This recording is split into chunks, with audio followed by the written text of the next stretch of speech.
not enough to stop us from doing things outside.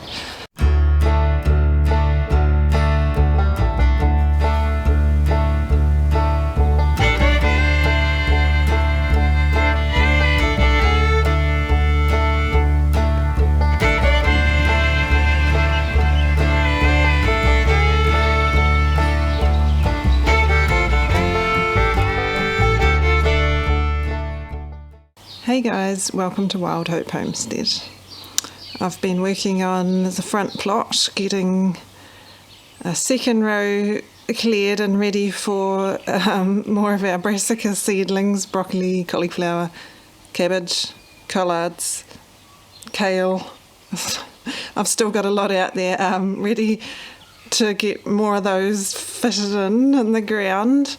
I've cleared out the row where we had pumpkins, and I've put the amendments in, and I've been trying to work on clearing up the weedy bit on the side that's all under the fig tree. It's had black plastic on the ground for a while, but the weeds had started scrambling over it. I'm just trying to make way for getting a tunnel cover done. I can't plant the brassicas until we can cover them and protect them from the white cabbage moths. I was able to fit a lot of lettuce seedlings along the middle of the brassicas in the first row, which is quite handy and something I didn't really think to do before.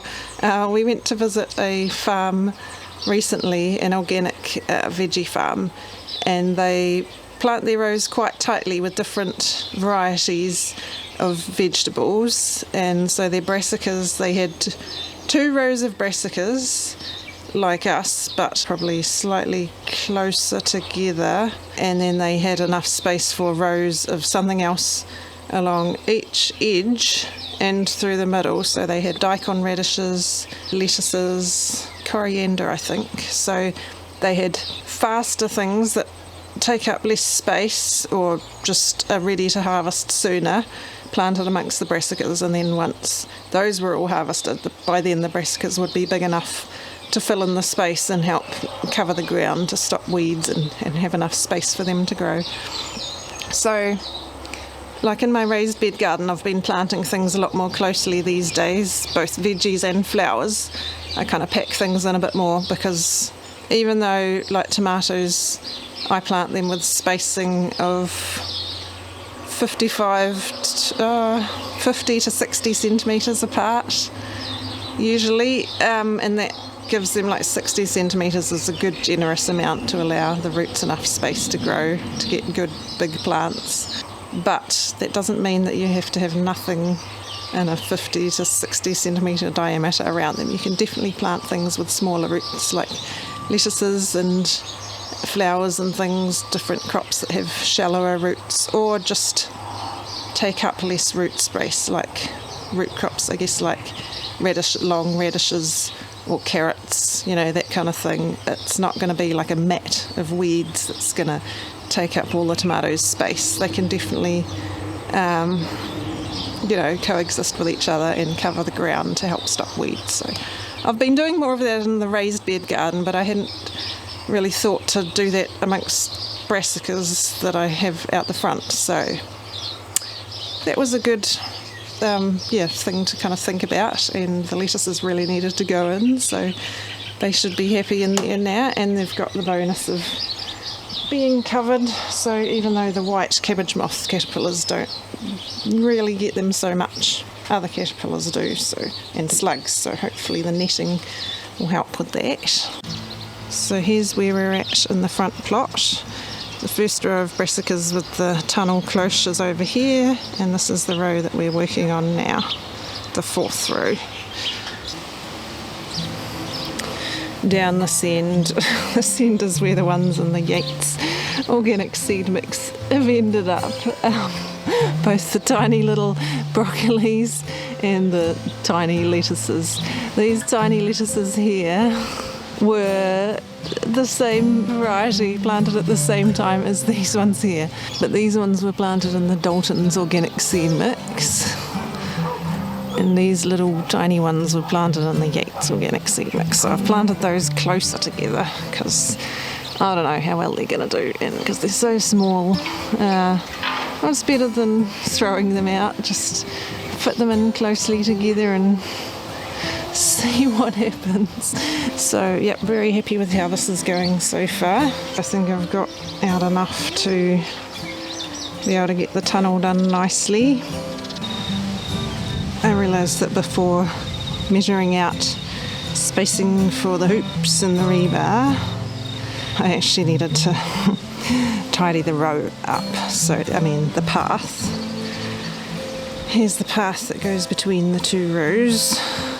Over time, dirt and stuff comes down off the rows onto the path. So I've dug down a fair way. It just makes more of a distinction so you can actually properly see the path and the row, at least for now. I'd run a string on this side already, so that helps keep things nice and straight. I'd end up being annoyed if I hadn't done it properly because there just wouldn't be as much soil in the row for the plants, but now it's all good and I'm ready for measuring.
It's just about the final hurrah for the raised bed garden as it dwindles into decay.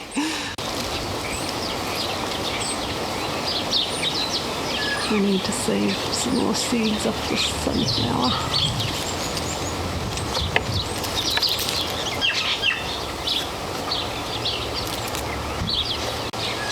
The sorrel's looking good, so we're still eating it. Everything is starting to get brown and dead. I've hardly done anything in here since I've been focusing on the front plot and other things, but this perpetual, well, sort of called perpetual spinach, but it's actually a beet, perpetual beets. They're doing really well. They just kind of keep going, like some of them haven't even gone to seed, they just keep seeming to grow more and more leaves, which is actually really cool. I need to make some quiche or something, or freeze some or something. Actually, we gotta pick this last butternut squash here. Yep, he's not gonna grow anymore. Everything's dried on the stem. That's alright, we can still use it. Let's put them over here with our other things. I've just harvested all the dried beans because we've got rain coming. So there's hardly anything left of the beans. Most of the ones left are down this end. And a lot of the vines have completely finished, especially this bed here, in which the soil wasn't as good in this bed. And we've still got peppers. I've got weeds to deal with. The peppers are still doing the best at the moment. A lot of the tomatoes are done and need to come out. These beans, the Blue Lake runner beans, did so well for us all summer, but they've succumbed to rust or soot or something. So I may have harvested the last lot of those. I think the cherry tomatoes are still climbing up through there. More peppers. I need to check all the peppers too. So a few of the tomatoes are still hanging in there.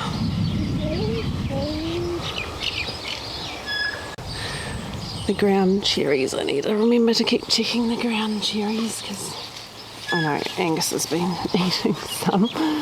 Oh, where are we? There's a little one. Oh no, that's... Angus is... they can... Oh, we've got more volunteer tomatoes popping up, which actually look really happy. We had the early cold patch early in autumn, which doesn't usually get down to... got down to like 3 degrees, was it? The cucumbers didn't like that, so they're all dead. I've just got some yellow ones left on there that I'm going to use for seed. The ORAC has gone to seed, so actually I can't remember if I've got any saved. I'm sure I have, but I might save some, otherwise I'd let just a bunch of that fall to the ground to self-sow. We've still got, these tomatoes have always been the best, so we've still got some on here that I'm going to harvest. Oh, there's a pak choy, another one. Actually, I need to harvest some purple basil too. That was a later thing that I planted, so they took a while to get going when we had hot weather. These peppers, these shishito peppers have been doing so well.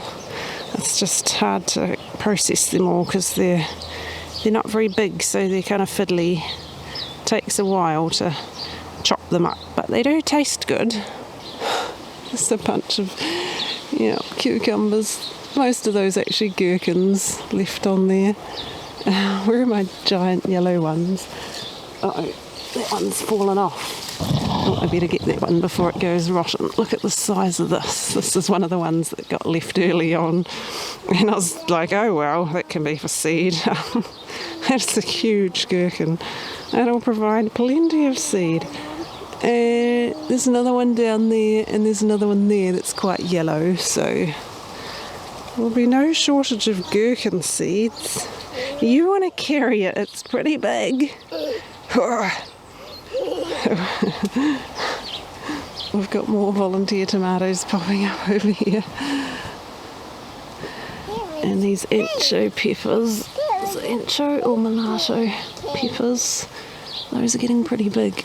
Yeah, I need to harvest some peppers before it gets too rainy as well.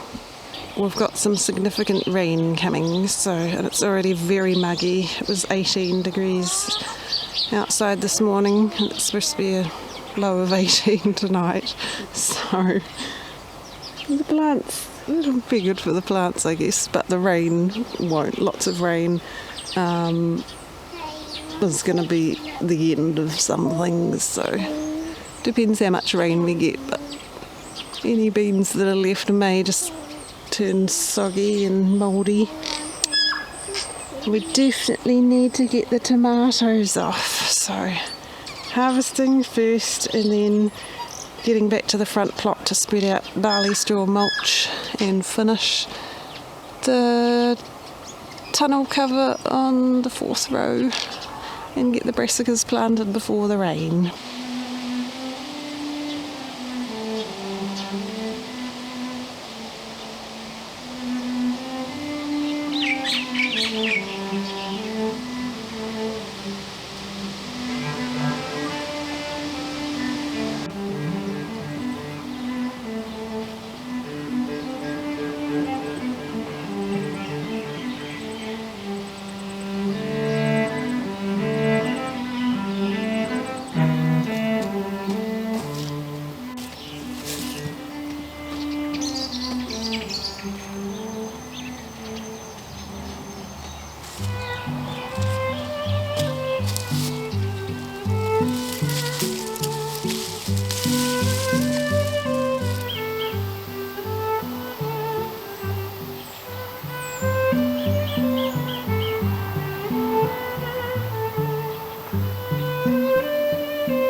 I've just finished my second tunnel row cover, which is good feeling, and gotten all the brassicas that I could fit in there.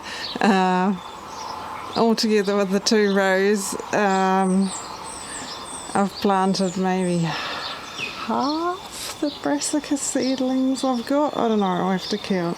I knew I'd planted a lot and pricked a lot out, but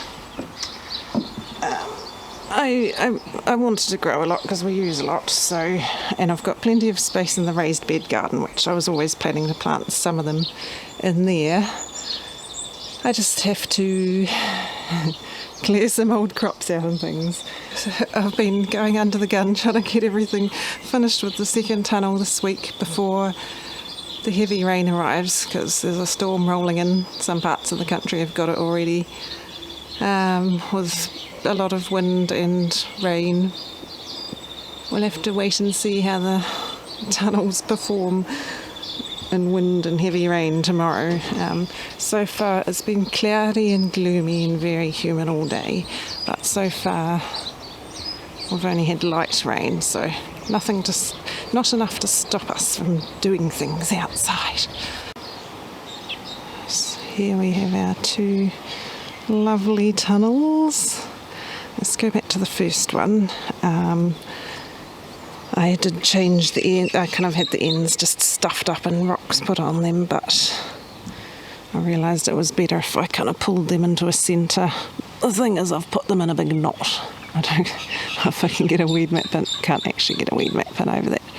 I know you can buy special things to go around on the ends, but we don't need that right now. The rock seems to be holding it just fine, and it'll help keep the lawnmower away from the netting. So the plants are doing really well in here actually. They've grown a lot already since I planted them, especially the ones down this end. Looking quite happy, and the lettuces too. I realised when I did these butterfly clips, I kind of didn't quite do them the right way, so I kind of put them on sideways and then put the weed mat pin through, or tent peg through this loop here, but they're actually supposed to, I'll show you the other ones in a minute because I've done them right. So most of these ones have tent pegs that I found, which I think the weed mat pins may be better, which is what I've got for the other row. So on the second tunnel, I did them the proper way, which is they actually look a lot nicer like this. Putting them on horizontal like this, and then the weed mat pin goes through the hole down there. I had to buy some more weed mat pins because at least I got a little bit of cleaning and tidying done, but I just couldn't find any more. So I think they actually kind of just pull it down a bit more when you have them this way. And then down the end, I've just knotted it this one. This row isn't as long, I mean the tunnel isn't as long because I've got the rhubarb plant here. So that's okay. So there's a lot of netting stuffed under there, but that should stay there quite nicely. I only had enough of the black butterfly clips to put one down one end of each tunnel. So there's one there, and then there's nothing on this side, and there aren't any at the 2 far ends, same as the other tunnel. So I may have to get some more, but I've sort of just got rocks helping to hold the other edges at the moment. So what I've planted in here, unfortunately some of my cauliflowers started sprouting already. These ones down here are cauliflower early white, which is, it's early, it has a shorter time until harvest, so it was gunning to go and I just didn't get them in soon enough. But we'll see. And then this row is mostly cauliflowers. After early white we've got cauliflower giant of Naples. Some of them were a little bit dry, but they'll perk up. I have watered them at the roots. because I don't know exactly what the rain's doing and they needed it. We've got quite a few of those, so we'll see how they go. And then we've got cauliflower ruapehu, which were started later, so they're a better size for planting, not so big, so they should do possibly better than the others, but we'll see.